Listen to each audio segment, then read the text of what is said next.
Diam adalah sebuah tindakan sederhana yang seringkali diabaikan dalam kehidupan sehari-hari kita.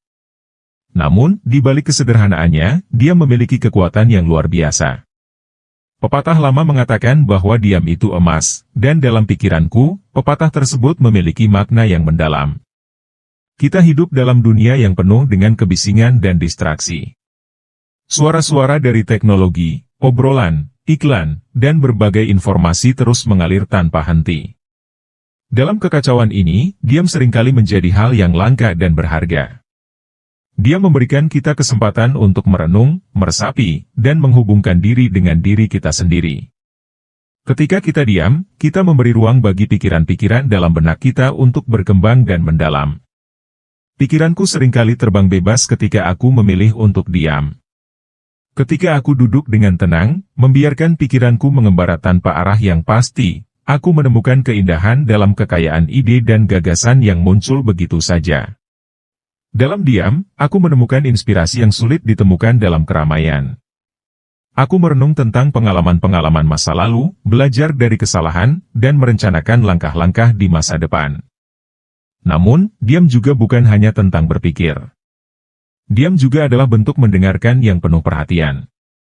Ketika kita diam dan mendengarkan dengan sungguh-sungguh, kita memberi orang lain kesempatan untuk berbicara dengan jujur dan terbuka.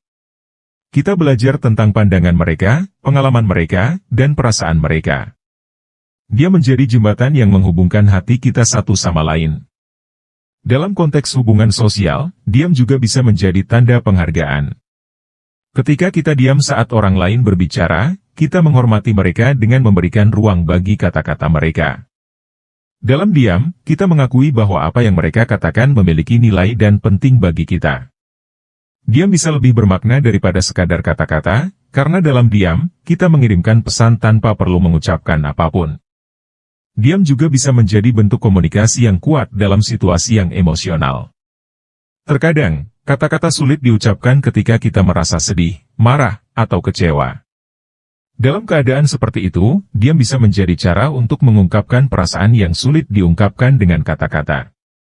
Melalui ekspresi wajah, kontak mata, dan sikap tubuh, kita bisa mengirimkan pesan emosional yang dalam tanpa mengeluarkan sepatah kata pun.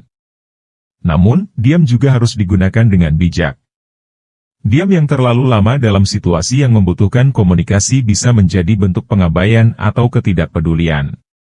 Dalam hubungan, diam yang berkepanjangan bisa menimbulkan kebingungan dan ketidakpastian. Oleh karena itu, penting untuk menemukan keseimbangan antara diam yang reflektif dan komunikasi yang terbuka.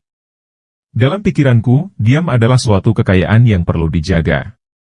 Dalam dunia yang begitu bising dan penuh distraksi, diam memberi kita kesempatan untuk memahami diri kita sendiri dan orang lain dengan lebih mendalam. Diam adalah bentuk penghargaan, komunikasi, dan refleksi. Diam adalah emas yang bersinar dalam kesunyian, mengajarkan kita tentang kekuatan tanpa kata dan keindahan dalam ketenangan. Dalam akhir kata, diam adalah kualitas yang seringkali terlupakan, tetapi memiliki dampak yang kuat dalam hidup kita. Dalam pikiranku, pepatah "diam itu emas" mengingatkan kita akan pentingnya memberi ruang bagi keheningan dalam kehidupan yang penuh kebisingan. Melalui diam, kita menemukan kekayaan pikiran, kedalaman emosi, dan penghubung yang tulus dengan sesama manusia.